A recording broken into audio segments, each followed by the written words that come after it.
Thank you for joining this Talent Minders podcast. My name is Andrew Zach, Talent Minders principal consultant and founder, and I'm proud to bring to you another of our podcasts to share real life lessons by accomplished HR leaders about how to drive greater value in this 21st century. I'm happy to have a highly successful international executive coach with me on the podcast this week. Before starting a successful coaching and consulting business, Angela Gest-McCall held several HR leadership positions at Fortune 500 companies, including Hewlett-Packard, Cisco Systems, 3M Medical, and Sanofi Genzyme, to name just a few. Today, Angela is going to share her perspective and experience to help us better understand how to accelerate HIPO development through coaching, a challenge still faced across many organizations today. So with that, Angela, welcome, and let's get started. Angela, maybe a good place to begin, excuse me, is give me a brief introduction of your background and your training and expertise in coaching. It's a long history. So I've been coaching for over 25 years. But I have to admit that that began very much just by getting into coaching as opposed to having a coaching training in my previous life before that. I started working in the IT industry in the early 90s, just as the internet was beginning to come into being. And it was a great way to learn about technology, but also I really enjoyed the opportunity to work in a startup type environment within a large corporate setting. So there was a great capacity for creativity, innovation, and tapping into the diversity of the organization. Lots of people coming from different cultures and backgrounds and walks of life. And I would say that's really what shaped me as a leader, as I then continued my journey through medical device, biotech, pharma, and had a huge opportunity to work with smart leaders around the globe. So there's a little bit of my background in the corporate setting. And then 2015, I stepped out and set up my own business as an independent leadership development consultant and executive and team coach, leveraging many of the experiences that I'd had in those global and regional leadership roles in the corporate setting. Excellent, excellent. And you you went on to create the Leadership Alliance, which has been a very successful venture over the last several years. Tell us a little bit about the Leadership Alliance. Yeah, so the Leadership Alliance was born out of a meeting that I had with the global president of the Professional Women's Network, who at the time was my mentor as an entrepreneur.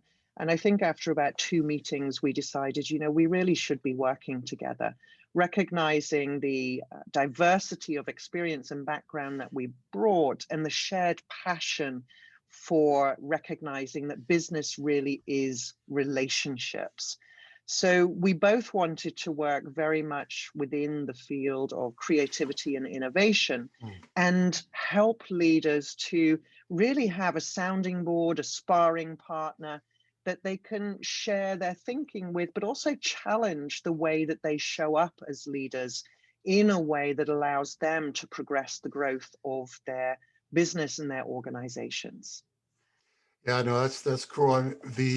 What the viewers, listeners will not know is that I actually was able to benefit from the Leadership Alliance a couple of years ago when you graciously came out and coached one of our executives.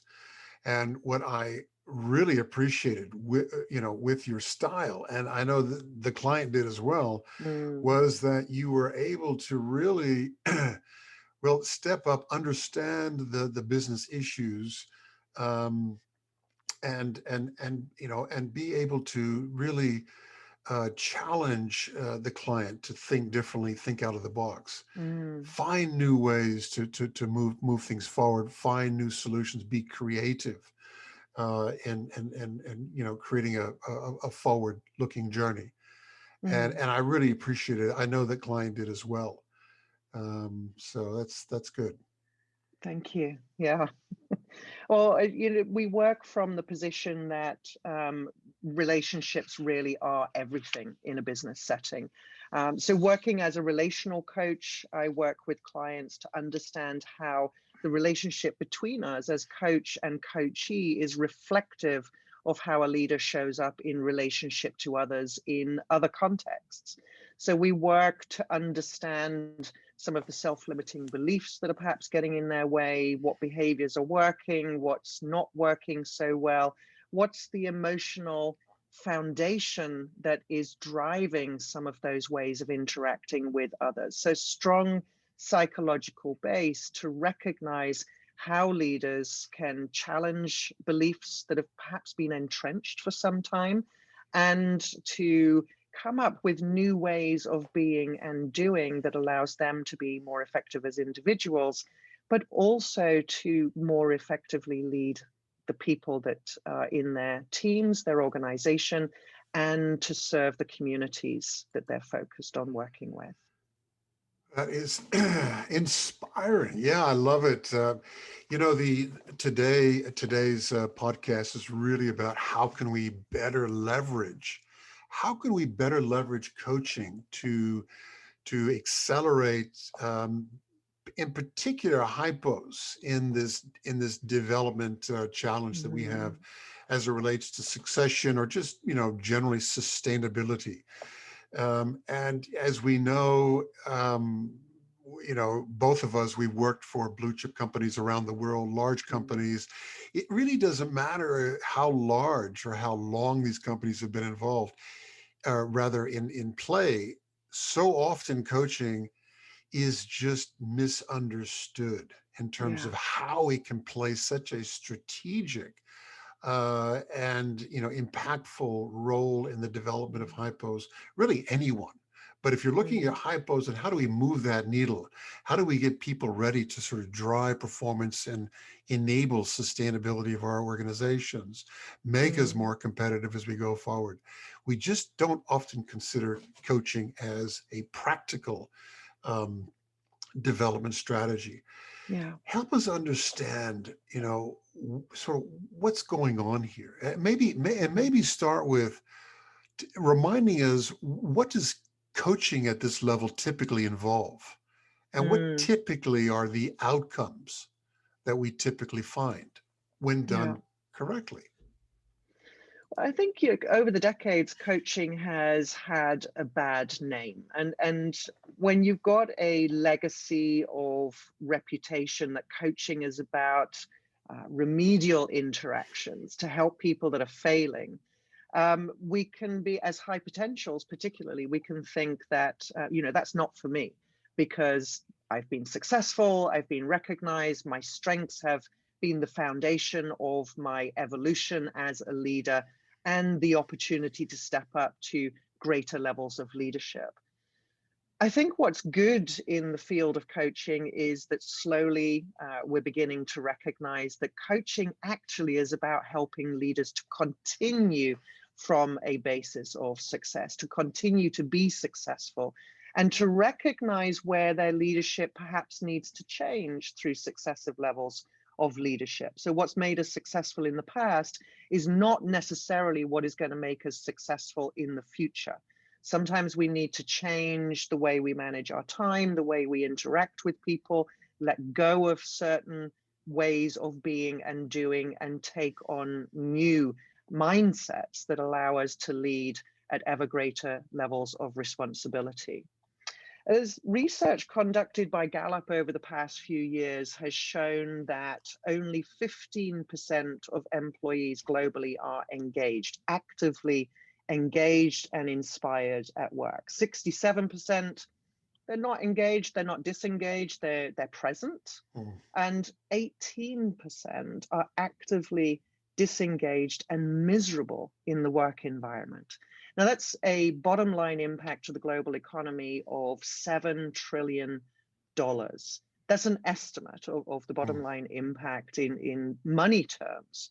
But Mhm. just think about all that wasted talent in the organization. We hire smart people to come in and do good work that allows us to grow as a business and to have a sustainable lifespan over time. In the environment that we find ourselves in today is increasingly volatile, uncertain, complex, ambiguous, and different ways of working that have worked for us in the past are no longer always successful. And within an organizational context, we know that individual leaders can account for up to 50% of the performance differential between one organization and another.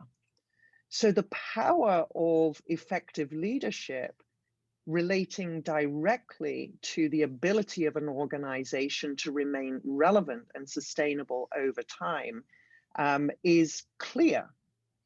So if we want to help businesses to be successful, to continue to be to unleash that creative capacity of the organization, to be innovative, to find new growth streams over time, then coaching can really help individual leaders and teams to tap into the strengths and the capacity that they have, and also recognize how that leadership needs to change and evolve over time to remain successful for the longer term. So I think that's really the power of coaching, is working with individuals to recognize their own unique situation within an organization, within a business context, and to understand how we can accelerate Mm. their ability to continue to be successful. Well, that is just, I mean, that's fantastic, right? I mean, and that's why coaching is such a beautiful art form, science form. Mm, If you, for those of us who think maybe we know a lot about coaching, but probably don't, mhm, it's like one of those, one of those areas, like mm, presentation or mentoring or even communication. We all mm, think we are experts at that and we understand it extremely well. Just to be sure, let's level set. Give us a sense of, so in a very practical sense, what do you do with a leader when you mm, go into a coaching journey together? yeah. What specifically do you do? And then in your experience, what practically do you see as an outcome? Let's Mm, start with the journey. What do you do? You sit down, and this person is a highly experienced, highly, you know, strategic mm, senior person, or maybe not actually, but someone who really knows their stuff. And you're having a conversation. So how are you sort of engaging, and what happens, and then mm, eventually at the end of this journey, what do you typically find as an outcome? mm. So the coaching journey really begins to understand the world of the individual leader, to recognize the environment in which they find themselves, what they already recognize about themselves in terms of strengths, development opportunities, but also whether or not they have had an opportunity to define their overall sense of purpose as a person, as a leader, how they view the world. What is that lens through which they look on the outside external environment? Once we understand that, it's about identifying what they want to work on, what's most important to them. Where are they perceiving that things are working well? Where are the greatest challenges that are getting in their way of being even more effective? And then, as a relational coach, recognizing how our relationship in the coaching engagement is a reflection, is a mirror of how they show up in other relationships. So, as I mentioned earlier on, we hold at the Leadership Alliance the belief that relationships are business. It is the foundation of everything that we do, and that allows us to be either successful or not. So, in our work together, we engage in a reflective process that allows us to recognize how this leader engages with others, how they show up, how they impact, and how they project their leadership voice. And it's a collaborative process then that generates greater self understanding and personal change that facilitates positive progress in a way that is meaningful to that individual leader, but also can be articulated in terms of the impact that they want to have and the impact that they're able to have relative to how they show up in relationships. So it's driven very much by the coachee's agenda, and often centers on thinking styles, behaviors, but also underlying emotions that inform how we think and behave within a given setting, and explores some of those entrenched beliefs that often get in our way. So that, I think, is the first part of your question. I know you had a number of different questions there, Andrew. Remind me, what were some of the other things that you were wanting to know?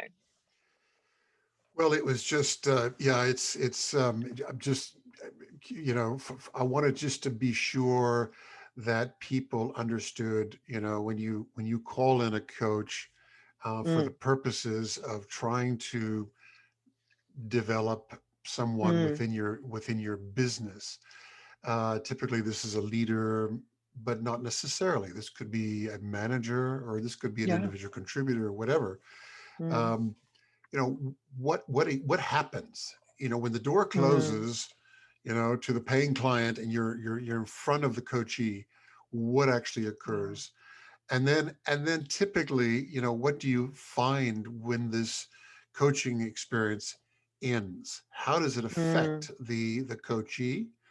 And mm-hmm. just trying to level set so that we all understand, what the dynamic is, and what coaching, Yeah. what it truly is. It's not just sitting down, for example, and having a chat. You know, No, I- I've absolutely I've not. I've heard, for example, being in the talent management business for a long time, Mm-hmm. and you no doubt have heard as well that, from executives or budget holders, uh, you know, coaching as a line item in the budget. Do we really need this? Well, Mm, not. I mean, look, what these people need is a skills course. Let's be yeah. pragmatic here.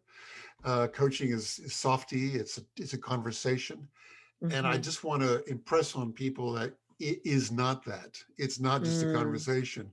It is about driving change, significant change in individual yeah. behavior as well as mindset, Mm, which can make a huge difference. So it's definitely a complementary to those skills mm-hmm. programs, but in many ways, it's even more important, and it's not well Yeah. understood. That's why I thought it would be helpful just to Mm, to lay that. yeah, sure.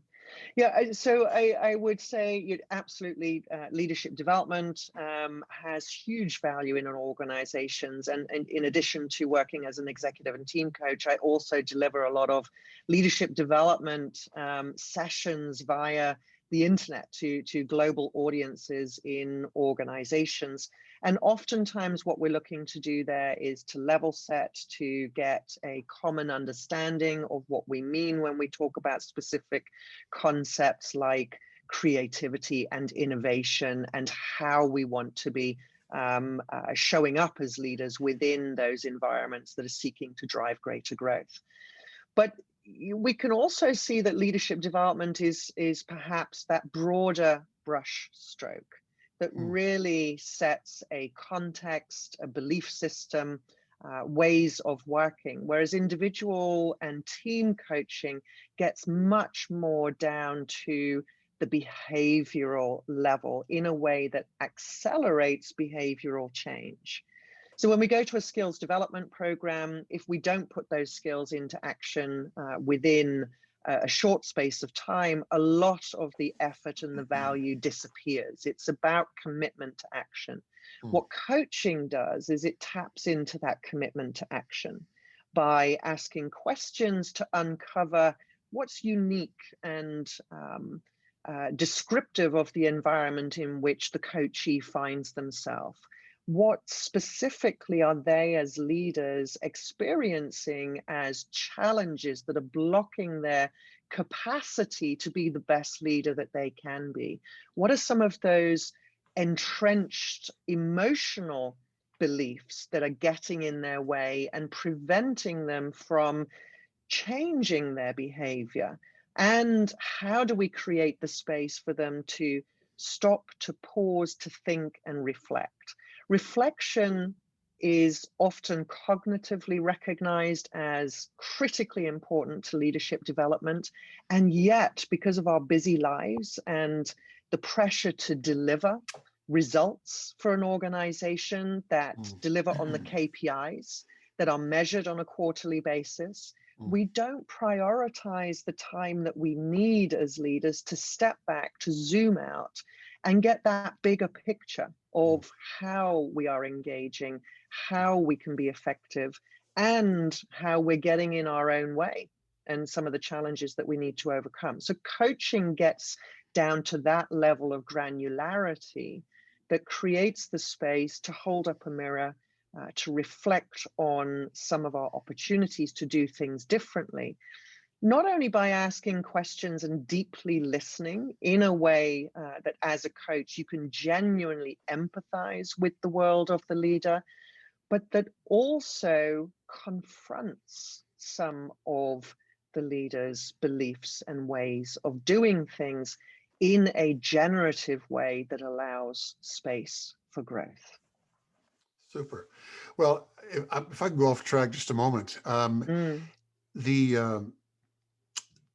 I love it. I mean, you articulated that just beautifully. mm, But in some cultures, that might seem a little bit intimidating. mm. Uh, how does this translate across countries, cultures, in your experience? Yeah, so there's definitely the cultural layer that we need to be aware of, that has to be factored into the coaching and in engagement. So, for example, in some of the Northern European countries, we might have a much more direct communication style. And I live and work out of the Netherlands, and it's very much a direct communication style. People will tell you exactly where you stand, and that can be very liberating. But as a Dutch leader, if you're working with someone in an Asian country, Japan, for example, or India or elsewhere, their communication style is what we might describe as more high context. It's more nuanced. There's a lot more that is left unsaid as opposed to what is actually said. So a Dutch leader giving feedback to someone in India is possibly not going to get the result that they want or expect if they communicate in their typically Dutch style, as opposed to recognizing how to change to adapt that communication style in a way that the individual in India is able to hear and act on. Mm. Well, that's that's good, and I know that you guys spend a lot of time up front making sure that the right coach is assigned to the Mm, client, just to make sure that it's not only the sort of the chemistry, but there's also the cultural mm, um, appreciation and perhaps experience in dealing with that, yeah. which you guys do so very Mm, well. If I could go back now to these hypos now. mm, uh, I have a real passion for getting the leadership pipeline right. mhm, And there's this challenge um, among so many organizations, um, of getting the succession right, getting, not yeah. only identifying potential, that is definitely a challenge. And we had a Mm, great podcast of that subject the other week. But once you have found sort of those high potentials, that those individuals, you know how do you develop them in a way that they will be ready in time to mm, take on those broader roles in a way that's yeah. measured and that's predictable. And one of the things that I've always done is in developing strategies for development for these people Mm, is put in coaching, because I yeah. do believe that coaching has the potential to accelerate hypo development. Mhm, In your experience, if you agree with that, how mm. does coaching actually accelerate the Yeah. development? So if I may, or there's an hypos? example that comes to mind for me at the moment. A leader I was working with recently in FMCG environment, who had been recognized for his high potential because he was very much execution oriented, able to get things done, accelerate the establishment of a new business unit in a short space of time that led to strong new growth revenues. Working in a company that had acquired a new business, was seeking to accelerate the development of that business globally in, if I remember correctly, something like 50 different countries simultaneously. So a Wow. lot of pressure Mm. for that individual leader, a lot of pressure for the company. They were making a huge investment. And as we know, making big investments these days, we need them to be able to pay off within a reasonable amount of time. And then COVID hit, COVID-19, and it changed our world in ways that we couldn't possibly imagine. And I know when I first engaged with this leader in our initial coaching session, I perceived him as overly confident, arrogant in a number of ways. You're quite a leadership shadow in terms of how he interacted with the people that he was leading in the organization, but also peers, and his own manager. In fact, he Mm. had a great relationship with his own manager because he'd been promoted on the basis of his ability to get results. But what COVID-19 did to our world was it added in degrees of complexity that we haven't experienced before in our lifetime. And I remember when he showed up to our second coaching session, and he was a different person. He was disheveled, lost, didn't know how to proceed. Everything that he knew how to do was no longer appropriate or relevant. The factories had shut down, the supply chain was unavailable, communities, customer trends were shifting overnight. And he actually said to me, I have no blueprint Mm. of what to do. And it was clear Mm. that he was so challenged in his confidence, Mm. something that had been a strength of his prior to COVID Mm. 19, that it was a big hit to him. So we needed to actually recontract, look at where he was in that given moment and what he needed in order to pick himself back up again and become that strong, confident leader that he had been before. What we discovered together through the process was this recognition that his previous way of leading, that task orientation, pure and simple, get things done, believing that he had all of the answers, often driving with a very command and control style, was not going to work for him moving forward. And he actually uncovered this need, this empathy for the people that he was leading, and began to interact in a completely different way, beginning by sitting down, pulling his people together. In fact, I remember when he told me in our later sessions, I pulled all of my people together and asked them, how are you feeling? Mm. What's happening for you at work, in your personal lives? What do you need from me? And it was a very different way of leading that proved to be successful for him moving forward, but also for his organization and the business. That's super. That's a great example. That's a Mm. great example.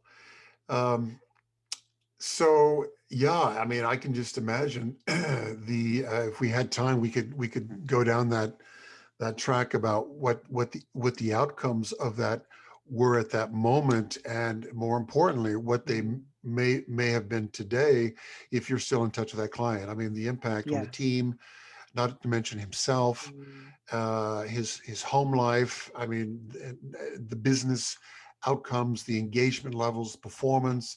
I mean, the Mm. the the impact of that uh, simple coaching engagement is no Mm, doubt very, very profound yeah. Well, I on that have business. one small example that has come up for him already about the impact of that shift is he had invited, after asking his team members to share with him how they were feeling, and having those conversations that really connected with empathy, with warmth. One of his team members came to him and said, you know, you've asked us to tell you um, where you're doing well, and where your leadership style is unhelpful to us. And I wouldn't have told you this before, but in one-to-one meetings, you're very warm and you're a great leader that I know has got my back.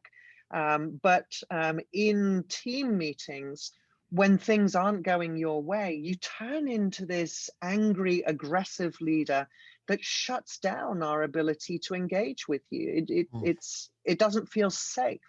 mm, But since COVID-19, since the shift that we've seen in your behavior, I feel like we can come and give you the bad news sometimes when things aren't going well, and that you're much more able to ask questions and to listen, so that together we can recognize how to move forward in a way that's helpful to the organization and the business. So that's feedback that he's gotten already awesome. from a team member, which he wouldn't have gotten previously. Awesome. Well, do you think then, in your experience, that that coaching should be a development strategy of choice for the hypo? Mm, undoubtedly. Absolutely believe that that is the best way forward, because high potential leaders are often achievement oriented. They've been successful for a long time, and they have entrenched strengths that have served them well in the past. Many of the leaders I coach have not necessarily had a huge failure in their past that's Mm, allowed them to challenge their own way of thinking and behaving, showing up as a leader. And when they're looking at moving up to that next level, potentially sometimes there are behaviors that have served them well in the past that are not going to work well at a higher level of responsibility. Let's think, for example, about that transition from being a first line leader to an mm, organizational leader. mhm, As an organizational leader, much more important that we are well networked, both internally and externally. And oftentimes it's not something that first line leaders have always prioritized for themselves, because they've been much more focused on leading their individual team members, leading the team as a whole, delivering on results that are required for the organization that they are a part of. As organizational leaders, we are stepping up to a level where we are required to work for the greater good of the organization as a whole, which requires us to understand often what's happening in other parts of the organization, which historically are often siloed because of the KPI system that we have, the mm, reward system that we have. We're rewarded on delivering results for our unit. mm. And yet we need to step out of that and start to look at what are we doing in other parts of the business that have an impact on the way in which we serve our customer base, our consumers, and ultimately able to contribute to the top line growth of the organization, as well as to streamline the impact to the bottom line as well. So it's about recognizing, in the instance of a high potential first line leader stepping up to become an organizational leader, what is that shift that they need to make in terms of the attention that they give to the priority tasks Mm. that are on their plate. And it's interesting, clearly as, as you're preparing for these, to take these leaps, there's a lot to learn and getting ready on a technical side for sure, Mm-hmm. physical side, whether it's different people and so on.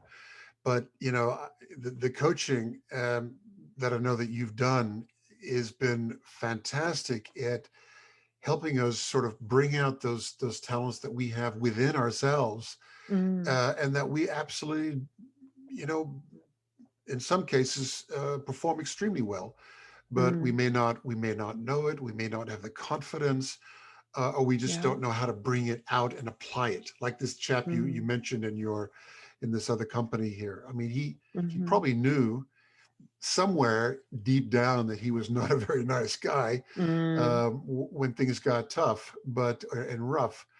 But through the coaching, you were able to sort of bring out that other side and help him yeah. find a better balance. So it's Mm, it's pulling all that goodness out as well, mm, that the coach, I think, can do extremely well mhm. and affect the Yeah. leadership style.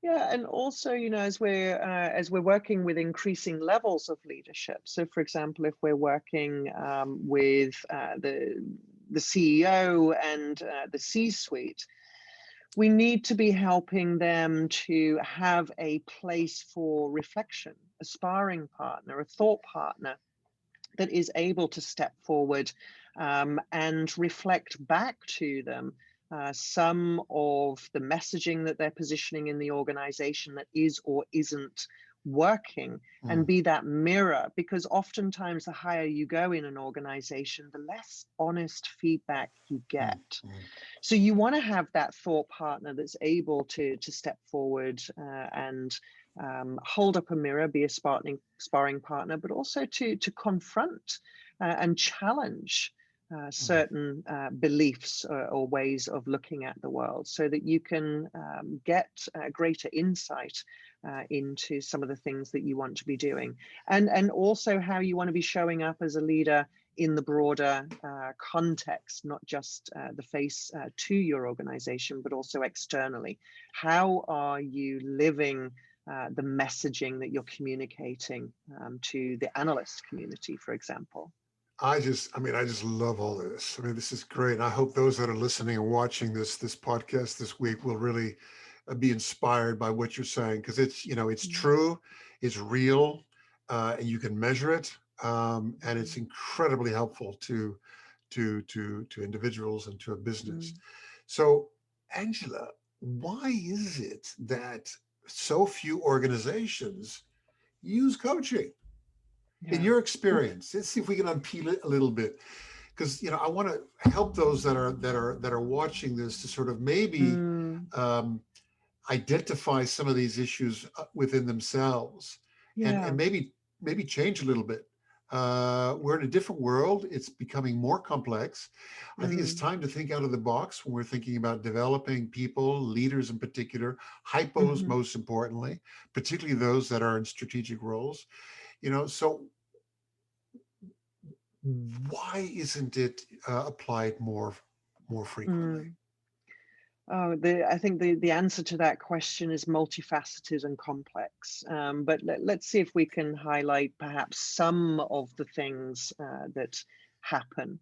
So I think one of the things is historically, and this is a couple of decades ago, coaching had a bad name. And it was positioned very much as something that is remedial, that we do to people when they are broken. I think there's been a number of examples highlighted in industry press over the years where a coach was almost seen as a spy Mm, to senior leadership as well. So there was a lack of trust, a lack of confidence that a coach is coming in to work with me and be helpful to me in continuing my success. So that's one thing. I'm glad we're moving much more away from that mm, in more recent times, and we're beginning to see that coaching is much more of a valued activity for individuals that are valued, individuals and teams that are valued in an organization to accelerate their growth. What else gets in the way? We are time poor as leaders, as organizations, and oftentimes we prioritize the results that need to be delivered now and tomorrow. We prioritize less the time we need to actively engage in reflection and dialogue that helps us to recognize the greatest opportunities for ongoing development moving forward. We are a society sometimes of instant gratification. If we know exactly what the problem is, then we can align the exact fix to that solution. Coaching doesn't always or shouldn't come in and say, this is the problem, this is the fix. Coaching is about working with a client to really recognize what is helping and what is hindering our effectiveness as a leader. And so it's a little bit more fluffy, perhaps, to leaders that like clarity. What coaching does, though, is it's about gaining clarity. It's a process, a collaborative process of co-creation that allows individual leaders to gain clarity. I don't work as a performance coach. Most of my time I work as a relational coach, which can also seem a little bit more fluffy. But what I always find is enhanced performance is an outcome. So we might not have that hard measure at the beginning that we're going to increase performance by 10% in this specific area. And yet the outcome of the coaching engagement that we have often results in higher performance, better relationships. What we know from studies that are being conducted by the International Coaching Federation, for example, is that 70% of individuals who engage in coaching report higher levels of confidence, and 80% 80% will report higher levels of confidence, and 70% will report higher levels of performance, improved relationships, and communication skills. So there is hard data to show the value of coaching. It's not well publicized. And I think the other factor out there is companies and leaders don't always know how to choose a coach that's right for them. The coaching market is extremely busy, and anyone can set up as a coach. They just need to hang up a sign and say, I am now a coach. But we've got life coaching, we've got coaching for startup founders, coaching that is focused on business, coaching that's performance coaching, relational coaching, all these different categories. I think the key thing to understand is not necessarily always what coaching you need. As a leader or as an organization, you may know the answer to that question, but at a minimum, you need to understand what is the question I have that I might want to explore in coaching. And it may be from a pure perspective of, I find that I'm continuously running into the same wall, or I find that sometimes my way of interacting with others is successful and sometimes not. What's happening? It's a starting point for us to use as an exploratory contract that recognizes how that leader or that team can continue to be successful as the demands on their leadership change and evolve over time. I love that. Yeah, that's great. And that's a nice transition to the next point. And I was curious to see, understand how you have explained to a business head. And let's choose a tough one. Let's choose I don't know, a left brainer, someone head of R&D, maybe a CEO, the value proposition of leadership coaching. And I think this could be helpful for those who are either considering, for themselves or someone on their team to bring in a coach, maybe someone head of talent, considering bringing in coaching, or indeed a CEO or a senior executive, better understanding, this notion of coaching. How have you had a frank conversation with a business head around this value proposition for leadership coaching? Yeah, I think that's a great question, because oftentimes we'll be invited in by organizations to tell us what we can do as coaches.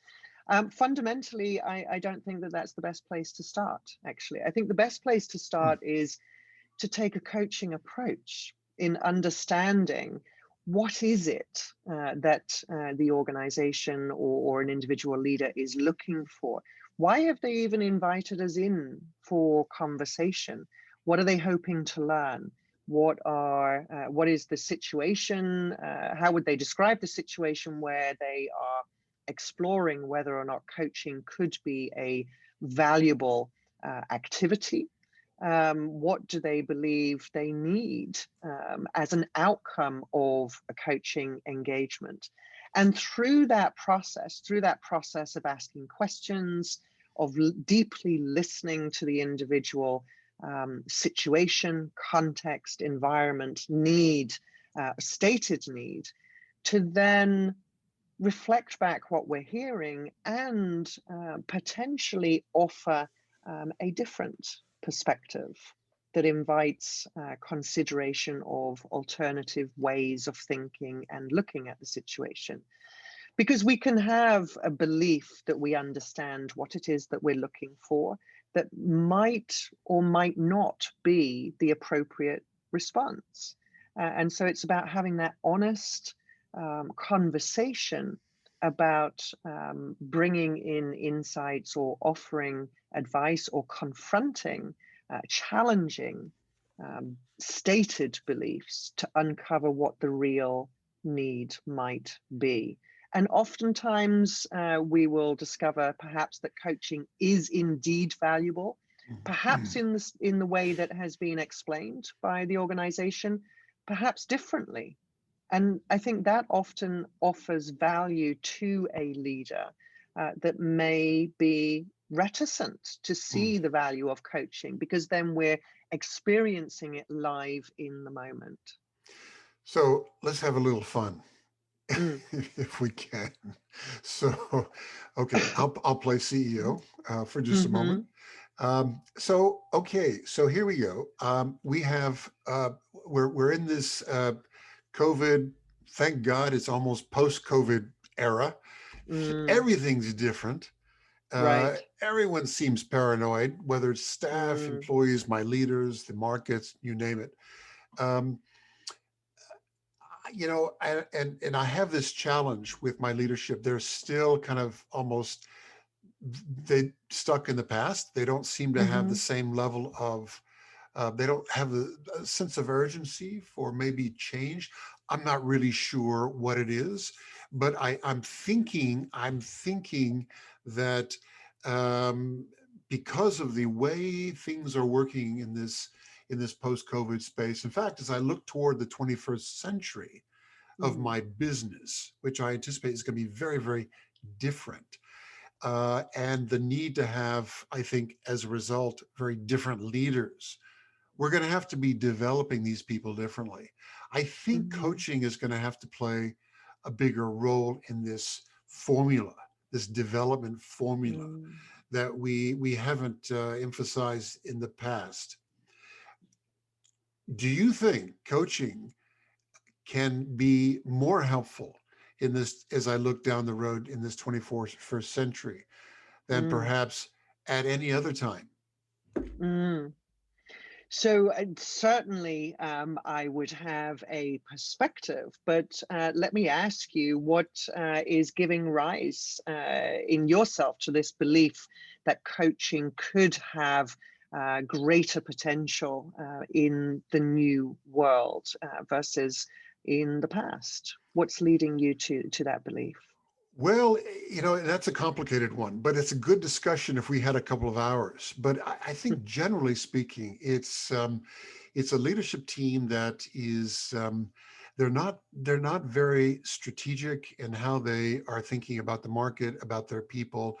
They're not very strategic even about thinking about themselves. Mm, When they think about development, for example, getting ready for the next position, it's always about sort of a course at an Ivy League, university, mm, or um, and then it falls from there.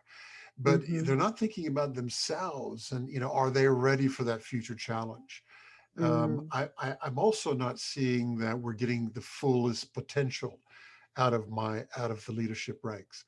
mm, And I'm just, if we had an opportunity to um, to have these sorts of conversations with the leadership that might open their eyes to think differently, to be different, Mm, to be much more inspiring and powerful.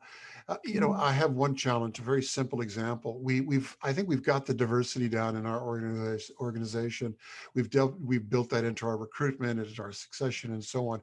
It's mm, having an impact, but it's not really having an impact because we still have not changed how we operate with others and how we consider others and how we're empathetic with others. And importantly, we're not very inclusive. So we have mm, diversity, but we don't have inclusion. And so we're not making a big impact in terms of leveraging the depth of talent and the potential for creativity and greater innovation that we're mm, going to be needing to rely on going forward. So I'm thinking coaching might be a really good leverage to use for particularly my mm. hypos and particularly for those position holders in those more strategic roles in the organization. That's why I asked. Yeah. So tell me a little bit about how that agenda is showing up in the organization and what kind of conversations you've been having with your people on these topics, and how often are you having these conversations? So when we're having conversations, let's take the inclusion for example. I get a lot Mm-hmm. of blank looks. I mean, it just crosses, and they're not interested. Again, it's about the business today. Mm-hmm. Okay, we're pretty happy with our diversity. Let's go one step at a time. We can't change the world in sort of one quarter. We're doing Mm, the best we can, but again, we're not getting to the essence of what I'm trying to convey around this notion of inclusion is such a critical mm, part to to the diversity challenge. mm, So blank stares. It's not even on their agenda. Um, it's also linked to maturity. We have a fairly young leadership base, um, so I think they need to be held to account more. I think we need to mm, challenge them better, and I think having an external resource, someone coming in from a different perspective, perhaps it's more objective, will help them mm. open up better and become stronger leaders. Yeah. So I'd like to understand a little bit about the belief system of that link between inclusion, diversity, and the impact to the business. Why is it important to you? What do you see as being the link between those factors and business outcomes? Well, I'm a big believer in engagement. You mentioned Gallup before. I've worked with Gallup Mm-hmm. quite a bit in over the years. And it's clear that a workforce that is strongly diverse, most importantly inclusive, are Mm-hmm. going to be your highest impact and highest performing operatives. So Mm-hmm. the goal ultimately is how do we become very competitive? We need to find great people, yes. We need to develop them, yes, but we need to develop them the right way. And importantly, if we're thinking about sustainability and competitiveness going longer Mm-hmm. term, we need to be able to have the leadership in play to make the right decisions and to Mm, carry those people forward in the right way. And so, I think, an organization that has that diversity is able to leverage that in an inclusive way, is going to be far more engaging and a much mm, higher performing, competitive, differentiated, mm. higher value Yeah. organization in terms of So, in terms of culture and in terms of product and mm, service. so if I may, I hear you Boy, this is tough. sharing a lot of beliefs. Oh, man, maybe Share- this is one reason I don't get a coach. And but I'm serious. I mean, Yeah. these are great questions, and these are the Mm, questions you should be asking. yeah. Yeah. So anyway, go ahead. I appreciate the Yeah. questions. No, I was just going to ask you. There's a lot of beliefs here, and I have to say I have many of the same beliefs, but I'm wondering in this particular organization, where's the evidence for these beliefs? Where are the stories of how a lack of diversity, inclusion, belonging is hindering the organization? Where are some of those missed opportunities that can perhaps highlight and really bring to life the importance and the link to the specific business environment. And beyond that, how are leaders rewarded? So, I mean, these are great questions. And again, I think, we're running a little bit of short of time, but a couple of things which are really important. I think, first of all, I love the questions because all of this can be measured. And I think through coaching, you can ask the right questions that leads to the right data around very practical, important risks and opportunities for organizations and leaders in terms of how they operate. But just as an example, the inclusion, the diversity, and the engagement piece is we measure that very effectively through our Gallup engagement surveys. I mean, it clearly shows where we are, and from a performance standpoint, we also see that in our attrition. That's another simple, we lose our HIPOs. We can't attract HIPOs, quite frankly. When we get them, we lose them because and exit interviews gives us additional information and insight into why they're leaving. And the inclusion piece is a big part of that. There is no reward for the leaders. I mean, that's another piece too. Because we don't think we have to reward that. It's not measurable. It's not a priority. It hasn't been a priority. And so that's how I'm changing as a CEO. I'm rethinking sort of how I manage the leadership culture and hold them accountable very differently as we go forward. And I think coaching can make a tremendous impact in that, in helping me develop not only the culture piece, but which will affect the EVP and have broader engagement and so on implications, but very pragmatically affect the sorts of decisions and the teams that we're able to manage to affect performance.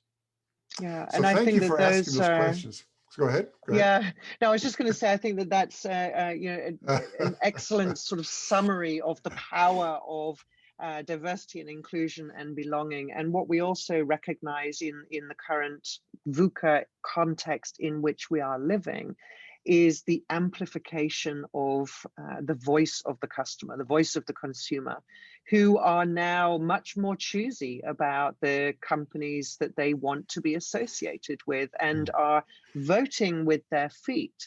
So it is really critically important for us to understand how we are reflecting changing trends in society.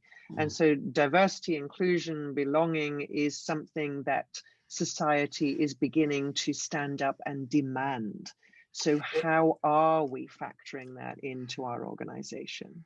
And I believe that a lot of the impact and benefit from a strong coaching exchange is